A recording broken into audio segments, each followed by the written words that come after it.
Praetorians have long been a household name, and for two reasons. For some, praetorians are a symbol of power for the Roman Empire, while others claim that they are invisible warriors, accomplices of dictators and cannibals who beat their own people to help emperors to remain sitting on the throne. But for the loyal viewers of our channel, with confidence can say that both are true stories. Well, at some point in respective historical periods, because black and white does not exist and life is not an unambiguous thing. It's a whole spectrum. Praetorians are not exempted, and in the next few minutes we will live a day in the lives of a couple of them to try and get the truth. Meet Gianluigi Buffon, typical praetorian of the first cohort of the Roman Empire.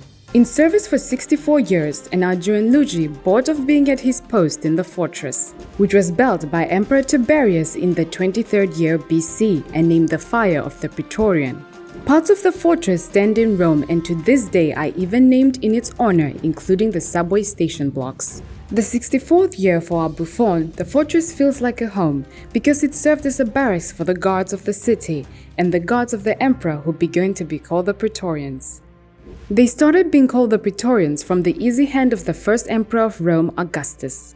The idea was very simple and understandable to modern man for the protection of external borders and conquest where the legions had brought Roman power. However, not clear who guarded the internal order. The guards pool existed in the Roman Republic, but all organizations were inefficient and divided. Augustus decided to assemble a bunch of elite warriors to protect themselves and their beloveds. And at the same time, the internal order of the empires did not have to go far behind the naming during the campaigns. The tent of the generals, or the headquarters of the emperor, if one came to the battle, was called Praetoria, the place of luxury. Guarded, and by analogy Augustus named his personal guard Praetorians.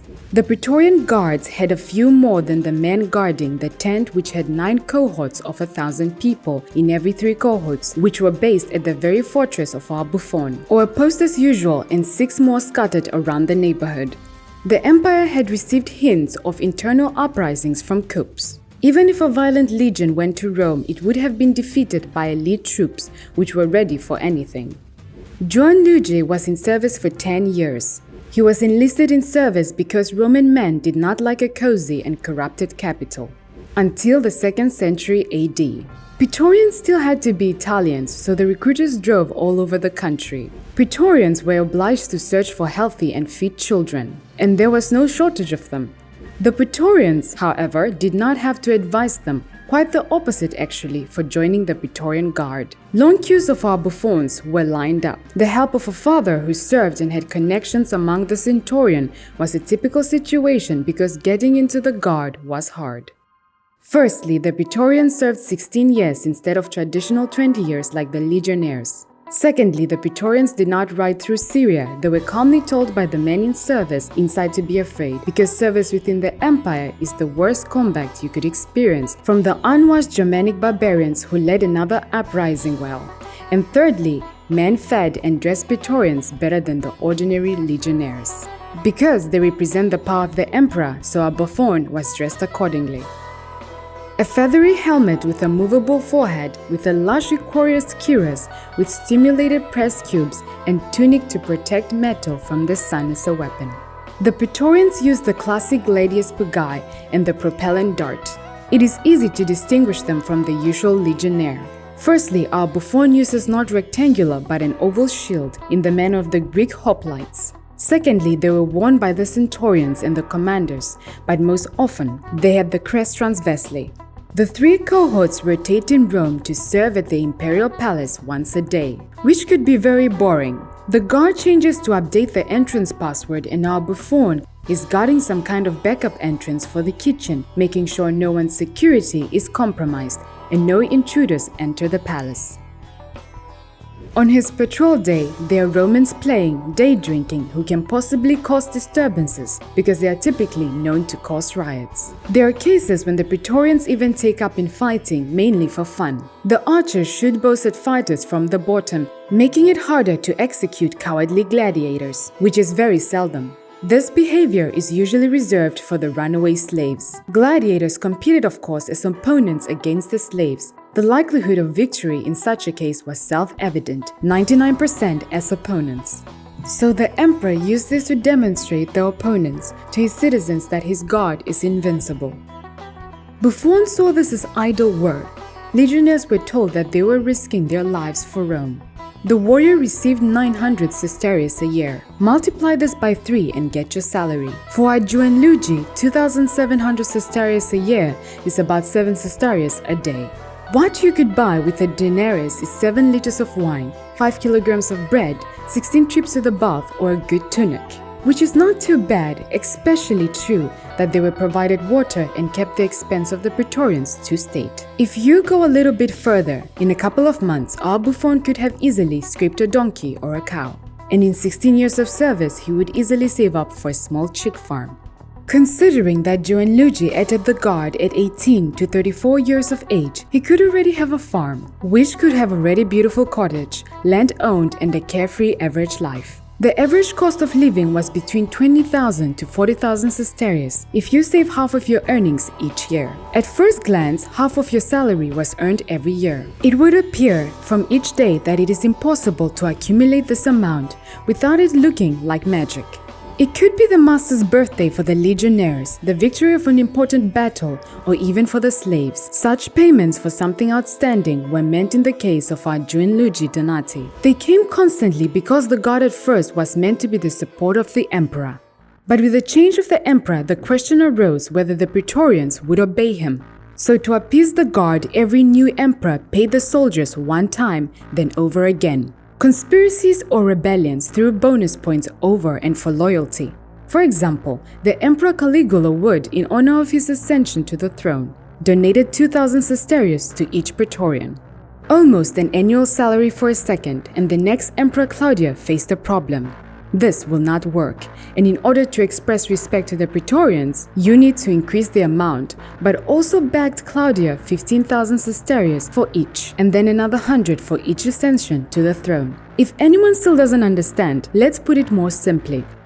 The Emperor of Claudia paid 7 years' salary to each praetorian just to keep them, to double their salary in 16 years with the help of tomatoes. At this point, many will rush to accuse the empress of stupidity and the fact that they paid insane praetorian money. This isn't just to impress them or become friends. This is what brought internal order in the Empire Greek city-states. Being part of Rome meant constantly fighting among yourselves, and the Germanic tribes all the time went out of the forest attacking the village. British tribes led by the Baltic staged a large-scale uprising, recruiting 230,000 army men and the praetorians helping the legion along with the 20,000 army. Poudikov smashed to pieces and ashes. The mere existence of a huge guard nullified even the thoughts of an uprising in many regions, and Jupiter alone knows how many people canceled their plans for coups, simply because they were afraid of the wrath of the praetorians, who by the way were not an ordinary praetorian army, and the cohorts included professional spies, assassins, and provocateurs. Athena and Sparta again thought, why make noise if you can send the leaders of the opposing groups and the conflict will come to you? The praetorians were engaged in making a decisive contribution to the so-called Romana. 200 years of peace in the empire, the era began in the 27th year BC and ended in 180, only twice in 2 centuries. The civil war was officially proclaimed in the vast territory of Rome. A mere trifle, and this peace was achieved not without the help of the armed praetorians. The Great Fire began in Rome from July 18 to July 19. The shopping district caught fire, and as a result, after a week of embroidery, 4 of the 14 districts of the city were completely burned out, and 7 more were significantly affected by the ancient Roman historian Tacitus, who survived the fire, said that the Emperor Nero immediately returned from a trip to Rome and at his own expense began to fight the fire, and according to Tacitus, the praetorians played not only the role of policemen, protecting property from looting. Praetorians in his recollections acted as firefighters, saving people and helping to extinguish the fire. Our Buffon will carry out the hardest task, a week after which the citizens of Rome had the nerve to call the praetorians monsters. This happens much later. The main negativity towards the praetorians began somewhere in the 18th year BC, for as we have already mentioned, the system was built on them. It will sooner or later fall apart. Praetorians instead of force helped the emperor become an independent body. They asked for more and more money in quality of donations. Unwanted emperors decreased and held conveniently. It came to a point that in the 193rd year, the praetorians even staged a shameful auction in which the emperor's position was sold, won by Didi Julian that sold up to 25,000 sesterces each. Praetorians and the former guards, in fact, turned into chavs. Our British viewers will be able to explain what it means if it's a little unclear. Having slipped Rome into the abyss of upheavals of the intrigue and corruption in the French language, the word praetorian is almost obscene. The praetorians helped a lot in the golden era of the Roman Empire.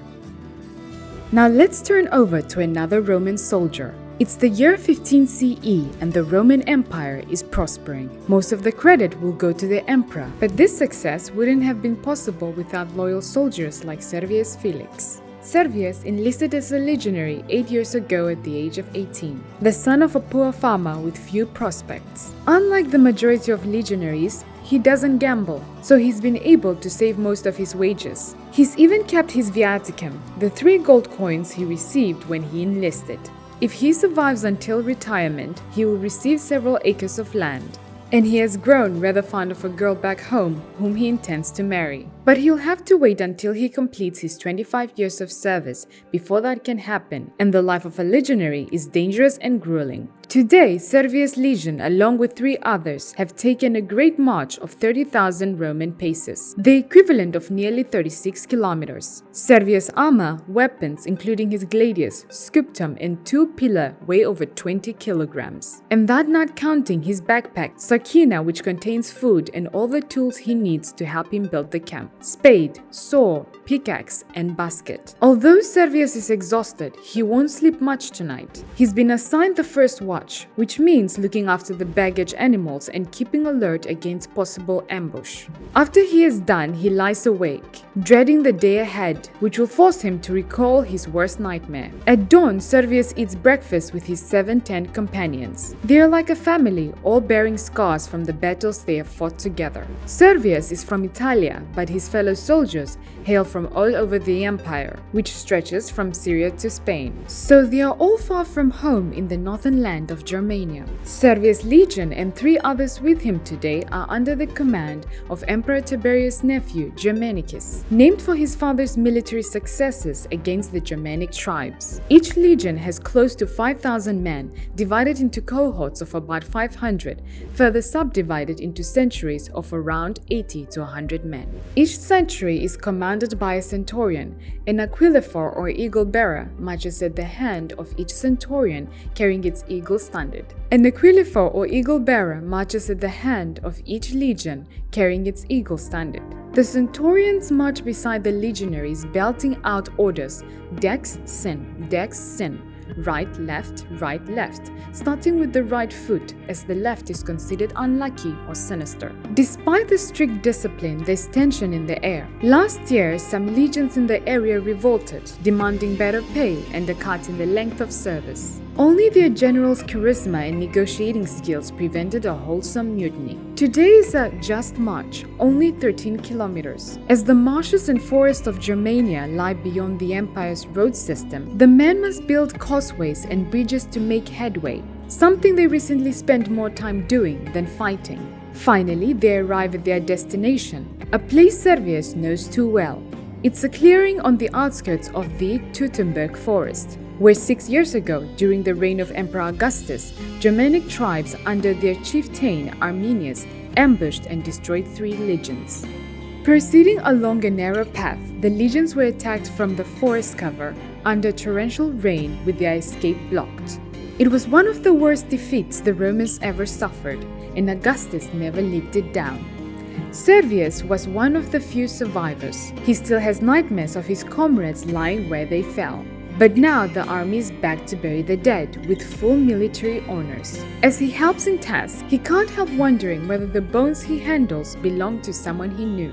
Several times he wants to weep aloud, but he pushes on with the task. The glory of the empire can go to the crows. All he craves is to retire on a small farm with his wife-to-be, if the gods should spare his life for 17 more years. And on that note, like, subscribe, and hit the notification bell for more insightful videos like this. Until next time, talkers.